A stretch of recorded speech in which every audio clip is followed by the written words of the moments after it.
The new N-word. Wonder dragged me to the Human Rights Film Festival at Lincoln Center and made me watch a documentary called Impunity, which accurately accuses companies like Chiquita and other banana companies of funding the paramilitary who intimidated the unions, people, and small towns of Colombia. The paramilitary would, in turn, protect Chiquita and the like from the guerrilla forces who opposed what those companies stood for, which was the use of Colombia as both pantry and toilet. Universal facts. The sole purpose of a company is to generate profit for the people who run it. Universal question. If a company's profits lead to the suffering of a people, shouldn't altering practices, just a tad, to alleviate this be considered, instead of starting a whole war?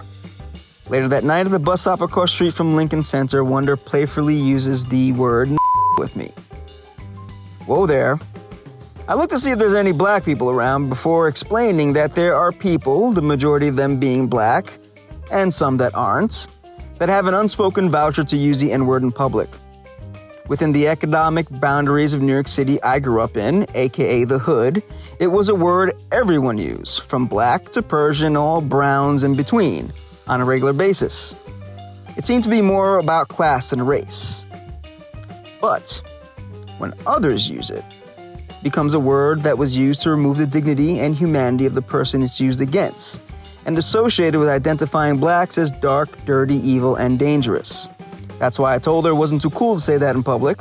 She got quiet and grew sad because she felt I scolded her, and now I felt guilty for making her upset, and the entire night was ruined.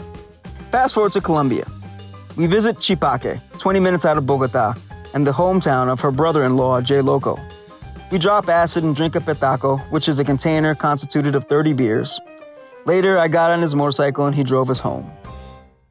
Back at the house, the kids are asleep, and J. Loco, an off-duty cop, fills his wife's glass with aguardiente, the national elixir, after topping off mine and Wonder's. He drinks from the bottle. And then, finally, after weeks of watching his sister-in-law and me smoke through our half-pound, he takes some pulls. He begins to tell us stories of growing up on the farm we just visited.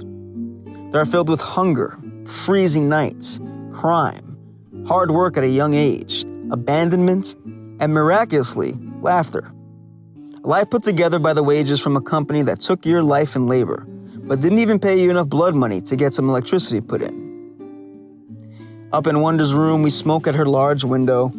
So large we have our own corners with our own joints, offering symmetry to the passing peeping toms and the bus routes that ran back and forth in front of her house. We both mused back on the bittersweet session with J. Loco. It was good to see him so stoned and content. Happy to visit his place of birth. Happy to be with us. But his stories were filled with the sadness of developing world routine that Wonder knew all too well, and I was now automatically connected to. Somewhere on the evolutionary scale, dignity and humanity became an option when dealing with people who have less. And whether it came to a company not paying its workers enough to live, or looking down on the person who gets you coffee, this trend is in no danger of stopping. Wonder and I think about this, but don't say a word. If we speak, we'd feel compelled to try to fix these problems. The codependence between the first and developing world, the rich and the poor, and the have and have-nots everywhere, is a disaster so big that talking about it can only make you feel useless. So I thought about one thing that could be done. Right then, I told her I was sorry for scolding her a couple of months back, and I realized there was a proper use for the N-word. Dark, dirty, evil, and dangerous didn't seem to describe any black or Hispanic person I knew. I told her the only I knew made more than 7 figures a year. Only I knew of benefited from destroying the planet and its people. There are plenty of around nowadays, and they should be exposed because of their lack of humanity and dignity. Remake the word. Aim it at the right people. Shoot. So, introducing White. You know, like Crystal Pepsi. And White doesn't just describe white people, just like Crystal Pepsi didn't automatically mean it was lemon flavored. Here are White's most popular examples. Invading a country which causes the death of thousands for a regional advantage, and so your friends can make billions in weapons and building contracts. White. Sweater vests.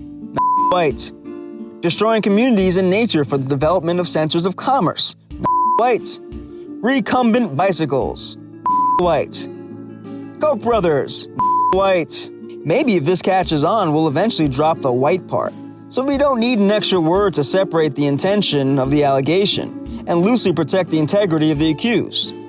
Sort of how, like, the term white collar baby-proofs the perception of corporate crime, when in reality it is what it is, a fucking crime. Well, I do believe we finally discovered a home for the N-word that about 99% of us could be happy with.